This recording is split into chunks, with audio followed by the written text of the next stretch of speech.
قرآن پاک کے بعد کتاب کون سی ہے؟ بخاری شریف۔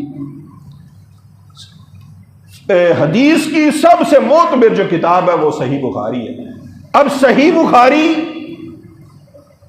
یہ بخاری کو رب کے نام پہ بولو، یہ کسی مرد کے نام پر ہے، غیر اللہ کے نام پر ہے،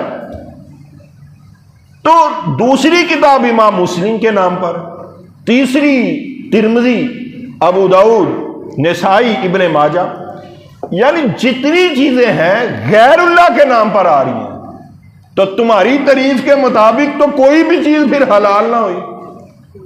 بھائی میں آپ کو بتاتا ہوں کہ بھائی اینی گال سمجھ آئیے کہ نہیں، میں چیز نو کلوز لے کے آنا ہوں۔ آپ کہتے ہو کہ کسی بھی چیز پر اللہ کے نام کے علاوہ کوئی بھی نام رکھا جائے وہ حرام ہے، اور بھائی اس طرح تو بچتا ہی کوئی نہیں۔ اس کا مطلب یہ ہے کہ اگر اللہ کے نام کے علاوہ عبادتاً کسی کا نام پکارا جائے تو پھر وہ چیز حرام ہوتی ہے۔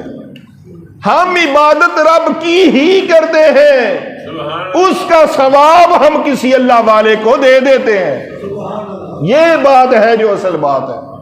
اگر آپ کے مطابق کوئی تعریف پہ پورا اترے تو پھر تو بندہ ہی کوئی نہیں بچتا، سارے بھی حرام کے ہوتے ہیں۔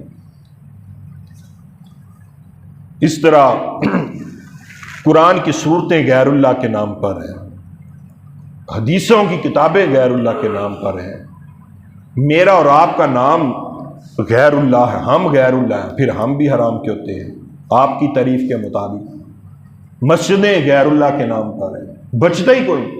بھائی قرآن سمجھو کہ یہ جو تم کہتے ہو کہ اللہ کے علاوہ کسی چیز کو پکارا جائے تو وہ حرام ہے، اس کا مطلب آپ سمجھیں کہ ہم پکارتے رب کو ہی ہیں۔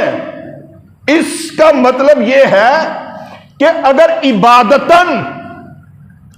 عبادت کے لائق اللہ ہی ہے، اگر عبادتاً ہم کسی کو سمجھیں تو پھر شرک ہوتا ہے۔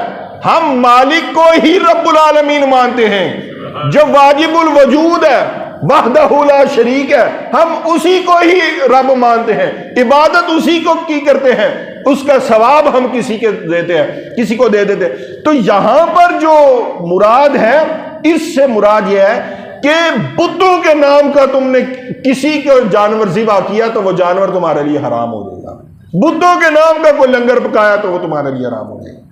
بات اتنی سمجھ آگے چلوں گی؟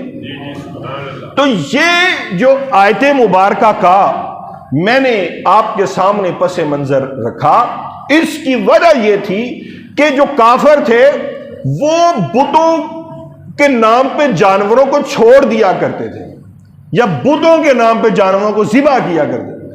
تو ایسی چیز جو بتوں کے نام پر ذبح ہو یا کسی بھی غیر اللہ کی عبادت کے طور پہ ذبح ہو، ایسی چیز کو حرام کہا گیا، ہر ایک چیز کو حرام نہیں کہا گیا۔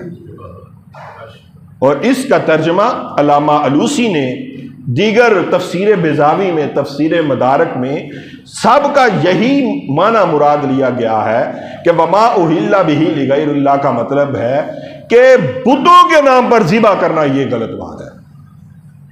تو ہم جو بھی جانور ذبح کرتے ہیں یا ہم کچھ بھی عبادتاً آگے رکھتے ہیں، ہم لنگر آگے رکھتے ہیں، اس کا مطلب یہ ہوتا ہے کہ عبادت ہم رب کی ہی کر رہے ہیں، ہمیں جو ثواب ملتا ہے اس ثواب کو ہم تحفۃً آگے بھیج دیتے ہیں۔